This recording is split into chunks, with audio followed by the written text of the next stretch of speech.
E aí, galerinha, como vocês estão? Espero que estejam bem. Aqui quem fala é a Larissa, e no episódio de hoje vamos aprender um pouquinho sobre o romance realista.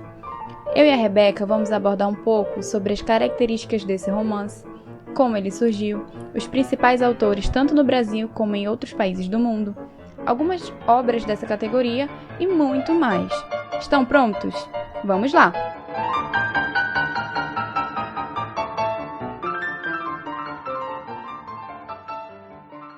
O realismo foi um movimento estético predominante no mundo ocidental em meados do século XIX. Ele surgiu na França como uma onda de oposição à subjetividade e ao individualismo da tendência artística anterior, o romantismo. Como o próprio nome sugere, essa manifestação cultural significou um olhar mais realista e objetivo sobre a existência e as relações humanas.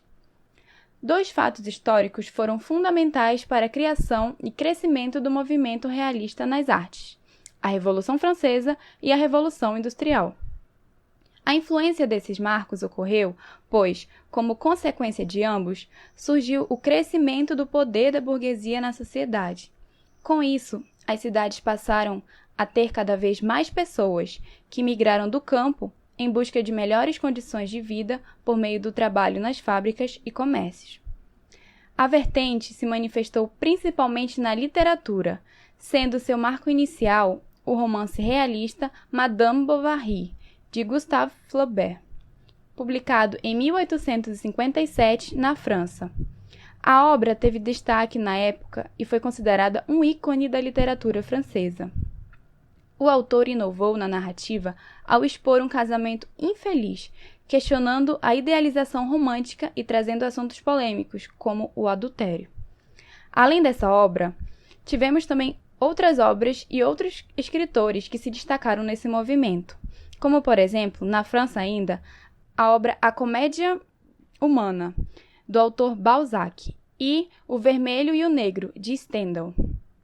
Em Portugal, temos, por exemplo, Eça de Queiroz, que é o escritor que se destaca com a obra O Primo Basílio, de 1878, e O Crime do Padre Amaro, de 1875. Em solo britânico, temos a escritora Mary Ann Ivas, que sob o pseudônimo de George Eliot escreveu algumas obras realistas, como Middlemarch, em 1871. Há ainda Henry James, autor de Retrato de uma Senhora, que foi publicado em 1881. Na Rússia, as obras realistas mais conhecidas são Crime e Castigo, publicado em 1866, Ana Karenina, publicado em 1877, e As Três Irmãs, publicado em 1901. O romance realista é de caráter documental, procurando fazer o retrato de uma época, dando conta dos espaços sociais, normalmente da burguesia. Há uma preocupação por parte dos autores em retratar as camadas mais baixas da sociedade, seus dramas e suas condições precárias, como forma de denúncia social. Com relação à burguesia e às camadas mais altas da sociedade, os escritores se preocuparam em criticar instituições como a igreja, sistemas como a escravidão e a evidenciar os vícios, os jogos de poder e as traições dentro da família patriarcal. Esse tipo de romance também foi o responsável pela primazia da literatura em prosa. Pela primeira vez na história, a prosa era mais importante do que a poesia. O movimento se estendeu para várias partes do mundo e teve espaço em solo brasileiro, principalmente na literatura de Machado de Assis. A sua obra, Memórias Póstumas de Brás Cubas, é considerada fundadora do movimento, e o seu modo de escrever, com digressões e ironias, marcaram o estilo literário brasileiro. Vamos agora a um resumo das características do romance realista. A primeira delas é a objetividade, que se opõe ao excesso de subjetividade presente nas obras românticas, cheias de idealizações. Aqui, os autores realistas buscavam representar a realidade exatamente como ela era, sem fantasiá-la. Outra característica é a correção e clareza de linguagem. Para os realistas, usar uma linguagem direta e objetiva era fundamental para manter o ideal de representar a realidade verdadeiramente. Por isso, não é comum nas obras desse movimento por exemplo, descrições vagas ou imprecisas. Uma terceira característica é a contenção emocional, já que, ainda vislumbrando o ideal de objetividade, não era interessante para os autores realistas apresentarem obras com forte teor sentimental, com idealizações do amor ou da amada. Tal contenção afasta o realismo do movimento romantista. Uma quarta característica é a lentidão na narrativa, pois, para além de contar o enredo, as narrativas realistas também buscavam construir análises da sociedade contada nas histórias, e muitas vezes, para isso, eles utilizavam métodos científicos. Por isso, é comum ver longos trechos de digressão, que é quando a narrativa é interrompida para que o narrador promova uma reflexão, como já foi dito, por exemplo, nas obras de Machado de Assis. Outra característica é a impessoalidade do narrador, que é quando os autores, principalmente do realismo europeu, fazem uso do narrador em terceira pessoa. Isso porque esse tipo de narrador sugere certo grau de impessoalidade, enquanto o narrador em primeira pessoa, que também é conhecido como narrador-personagem, impõe uma visão individual sobre a realidade. Vale ainda fazer uma diferenciação que é muito confundida entre os estudantes, entre o realismo e o naturalismo. O realismo, como já foi dito, é a vertente que surge como oposição ao romantismo. A linguagem é culta e direta, mas ainda assim detalhando com precisão cenas e personagens. Ele tem a intenção de retratar o mundo como ele é, explicando o ser humano objetivamente e sem ilusões. Já o naturalismo é um movimento que desponta com um aprofundamento de realismo, trazendo linguagem simplificada, representando tipos humanos animalizados e patológicos. O naturalismo busca o engajamento social e o cientificismo. E muitas vezes, inclusive, pode acontecer de, na mesma obra, ter realismo e naturalismo. Muito bem, turminha. Agora nós vamos falar sobre o contexto histórico. Em contraponto ao romantismo, o realismo surge com os ideais de objetividade. Ou seja, nada de sentimentos intensos dos românticos, mas sim tudo em prol da ciência. O contexto histórico desse movimento literário e artístico vai desde a Revolução Francesa ao determinismo. Por ter seu início na França, foi com Gustave Flaubert e sua obra Madame Bovary, de 1857, que ocorreu a inauguração do movimento realista. Além disso, foi o positivismo de Auguste Comte quem influenciou os pensamentos desse movimento, pois, para os escritores e artistas, o avanço só se seria dado por meio da ciência, ou seja, através da assimilação da realidade de uma maneira objetiva, segundo os métodos científicos. Nesse momento, a Europa passava pela Segunda Revolução Industrial, a qual vai influenciar a escrita dos autores sobre a forma como se retrata a realidade vivida ali, já que há uma revolução tecnológica. Pensem só, luz elétrica, locomotivas, etc. Além do mais, a literatura vai ser influenciada também pela ideia de seleção natural, apresentada por Darwin nesse mesmo ano, e é daí que surge o termo darwinismo social. Com essa ideia, mais o grande desenvolvimento tecnológico, há uma hierarquização. Se eu tenho todo esse avanço tecnológico, como é que os outros povos não vão ter? É nesse momento que vai ter aquela colocação de que os europeus são superiores a outros povos e sociedades, o que reforça a ideia de primitivo e civilizado. Já que a Europa estava passando por toda aquela revolução industrial, ela era civilizada, enquanto todos os outros povos eram primitivos. Por conta de toda essa necessidade e priorização do real, o realismo, como já dito, vai dar as costas às ideias do romantismo e idolatrar a ciência. Além de Gustave Flaubert, Eça de Queiroz ganha grande destaque como autor de romances do realismo. Levanto aqui um dos meus livros favoritos, que é O Crime do Padre Amaro, e mais adiante darei a recomendação e o porquê de lerem essa obra. Em contraponto ao processo europeu, o realismo no Brasil se passou durante o Segundo Reinado, e ainda na presença da mão de obra escrava, e por isso os escritores dessa época vão desejar tanto a abolição. Também temos como principal escritor o querido Joaquim Maria Machado de Assis, ou para os mais íntimos, Machado de Assis. Todo brasileiro conhece esse escritor irônico e metalinguístico de berço, e não é à toa que Machado de Assis se destaca por conta das narrativas ricas e pela forma de apresentar cenas do cotidiano, levando em consideração a psique dos personagens no formato realístico, tentando fazer ao máximo com que os romances se aproximassem não só da realidade, como do pensamento humano. E, por fim, de todas as obras de Machado, damos destaque a Dom Casmurro. Vamos falar agora sobre o principal representante do romance realista no Brasil, Machado de Assis. Considerado o mais importante escritor da literatura brasileira, Joaquim Maria Machado de Assis escreveu romances, contos, peças de teatro, crônicas, crítica literária e teatral e também poesias, essas últimas mais recorrentes em sua primeira fase, associada à estética romântica. Filho de uma família muito pobre, nasceu no Rio de Janeiro em 21 de junho de 1839.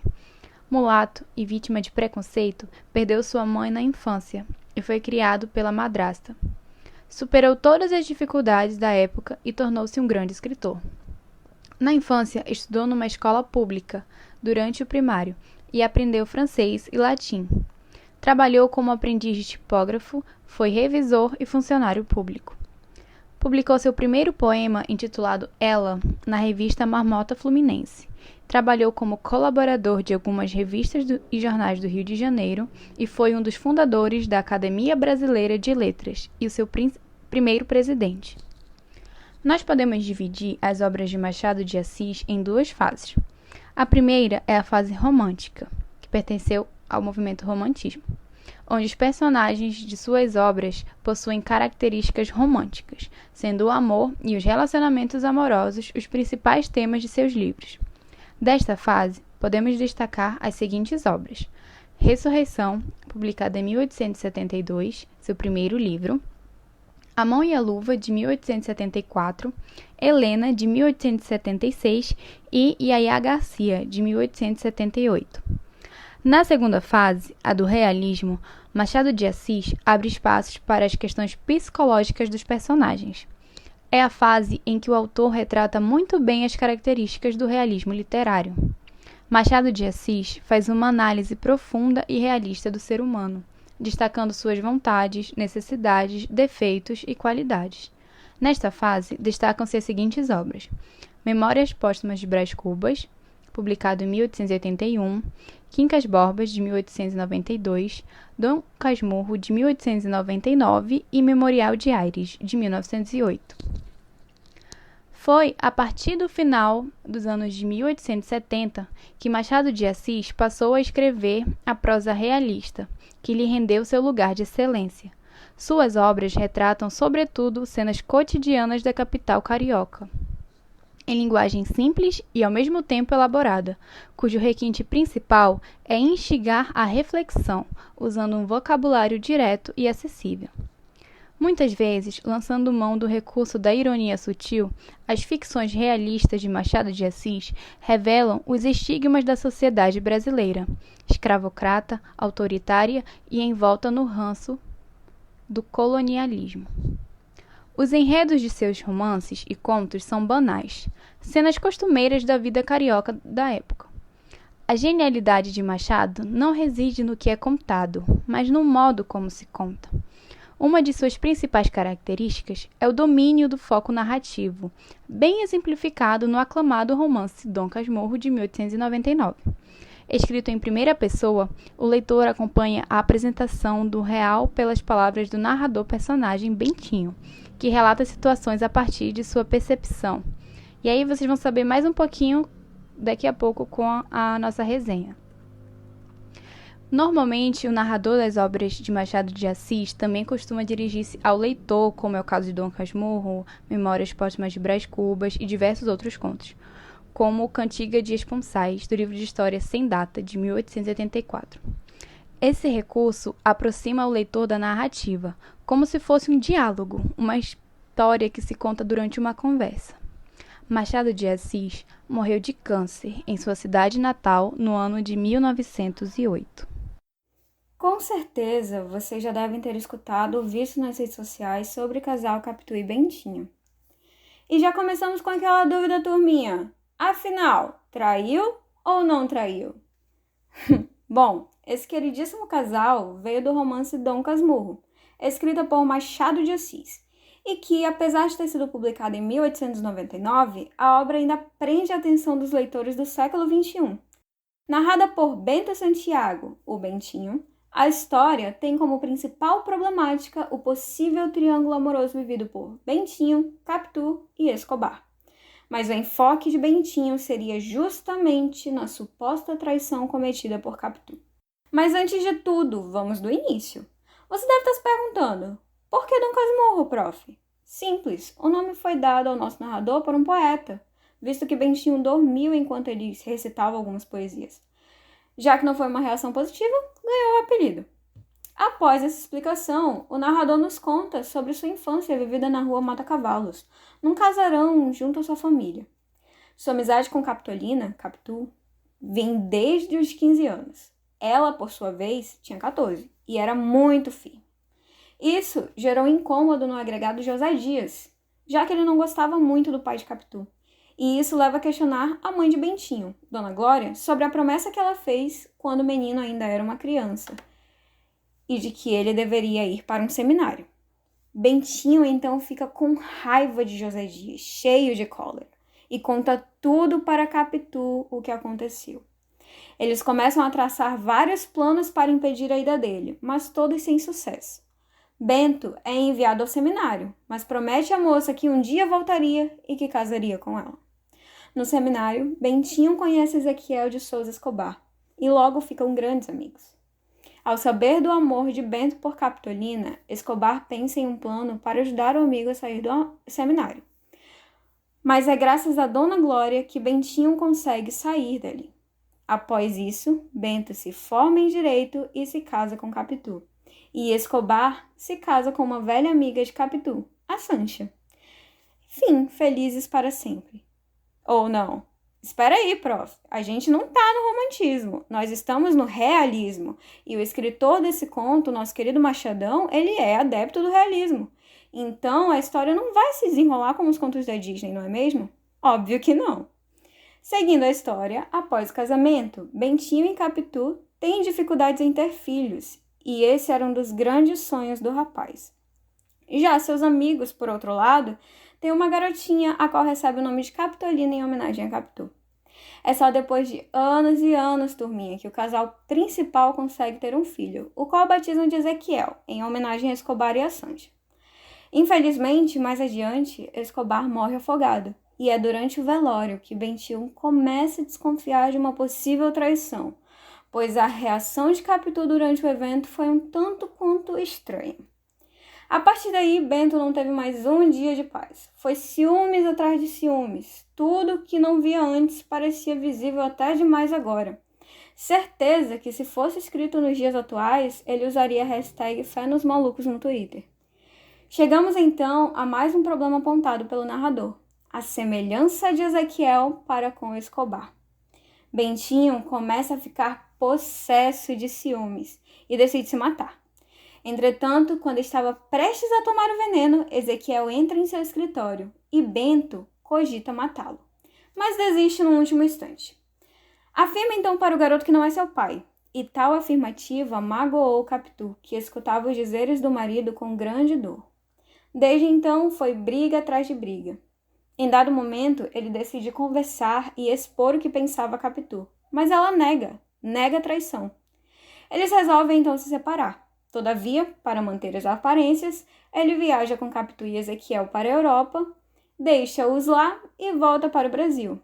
Capitu falece por lá, já Ezequiel ainda tenta retomar os laços afetivos com o pai, mas sem sucesso, pois Bentinho não consegue olhar para o rapaz sem ver Escobar nele. Por fim, Ezequiel falece por conta de uma doença e Bentinho tenta apenas construir uma casa semelhante à de sua infância.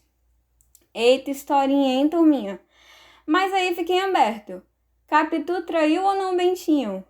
Nunca saberemos. Já que quem narra tudo é apenas o Bento, não vemos em nenhum momento o ponto de vista de Capitu.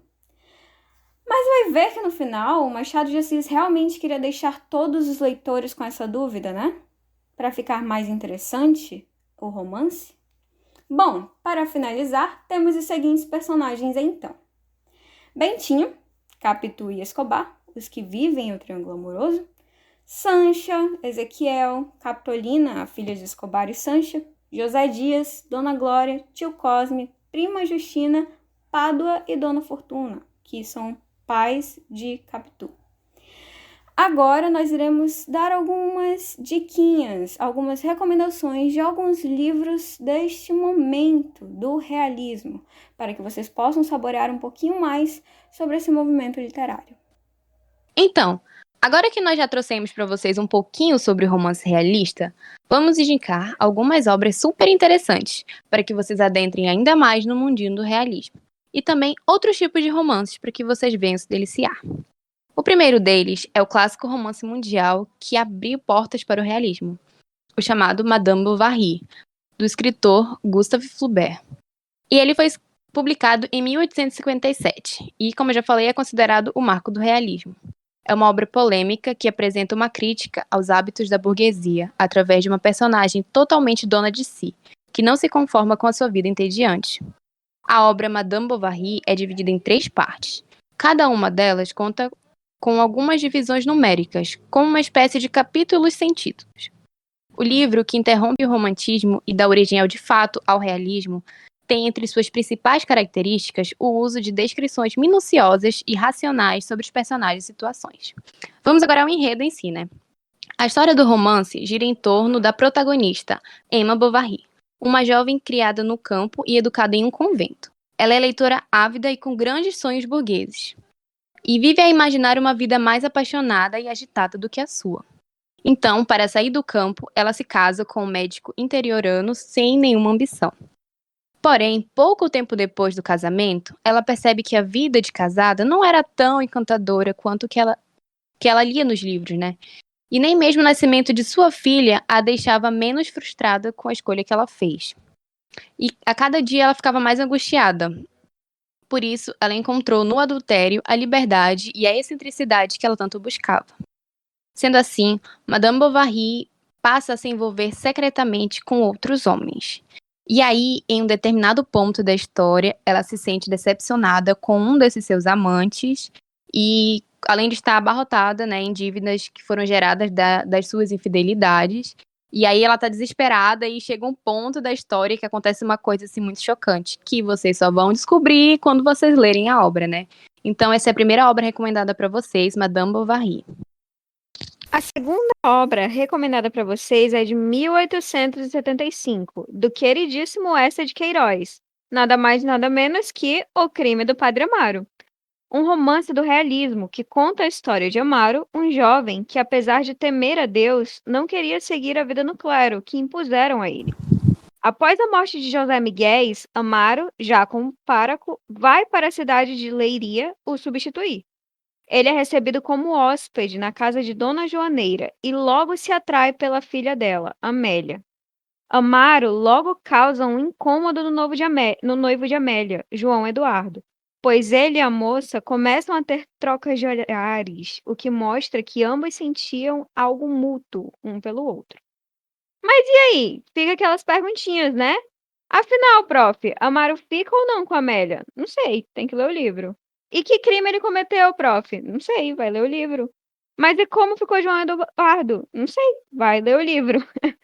Turminha querida, além de fazer essa história fascinante, o livro também traz uma grande crítica à igreja e à sua relação com a política. É tão atual que chega a arrepiar até os fios de cabelo. Então, corre pro papai, pra mamãe ou pro responsável e já pede de presente esse livro fascinante. Vamos para a próxima obra. E a nossa terceira indicação de hoje é a obra O Cortiço, né? Muito conhecido aqui no Brasil, muitos de vocês, inclusive, já devem ter ouvido falar, né? Do autor Aloysio de Azevedo. Essa obra foi escrita e publicada em 1890. E é um romance importantíssimo. Só que esse não é tão puxado pro lado do realismo. É mais puxado pro lado naturalista. E ele é um exemplo, né, das teses naturalistas que explicam o comportamento dos personagens com base na influência do meio, da raça e do momento histórico. A obra narra inicialmente a trajetória de João Romão, dono do cortiço, de uma pedreira e de uma taverna em busca do enriquecimento. Não medindo esforços para isso, ou seja, explorando seus empregados, furtando e etc. Sua amante, a ex-escrava Bartoleza, o ajuda de domingo a domingo, trabalhando incansavelmente.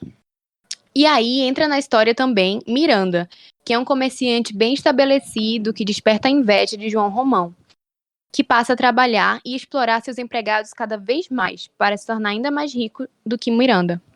Porém, no momento em que Miranda recebe o título de barão, João Romão entende que não basta ganhar dinheiro. É necessário também possuir uma posição social reconhecida, como frequentar bons restaurantes, teatros, usar roupas finas e etc.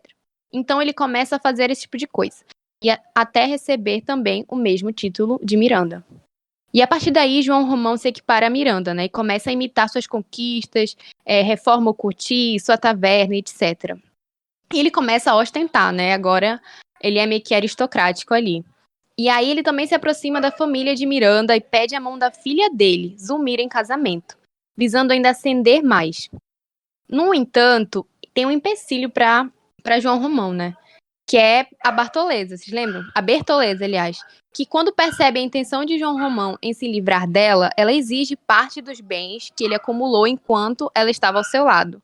E diante disso, para ser livre da amante, que atrapalha os seus planos de ascensão social, ele a denuncia aos seus antigos donos como uma escrava fugida.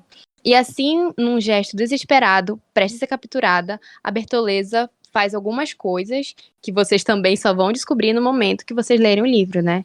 É muito interessante, gente. Fica aí essa recomendação para vocês também. Recomendamos aqui o livro O Grande Gatsby. Lançado em 1925 pelo escritor F. Scott Fitzgerald, o romance retrata a história de Jay Gatsby, um homem muito, muito rico, que faz todos os dias festas estrondosas em sua mansão com um único intuito: reencontrar a amada, a Daisy. O romance nos traz desde o sentimento intenso de Gatsby por Daisy à miséria vivida pelas classes mais pobres.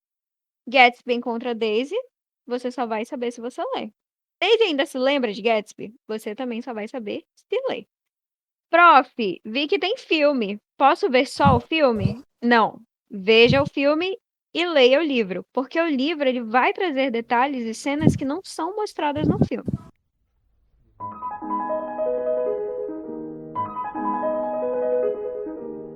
Então, galerinha, por hoje é só. Fiquem com essas recomendações, leiam bastantes livros de romance, ouçam, se tiverem outras dúvidas, ouçam mais uma vez o podcast ou então pesquisem. Lá no nosso blog vai ficar as referências, os links e boa sorte. É isso.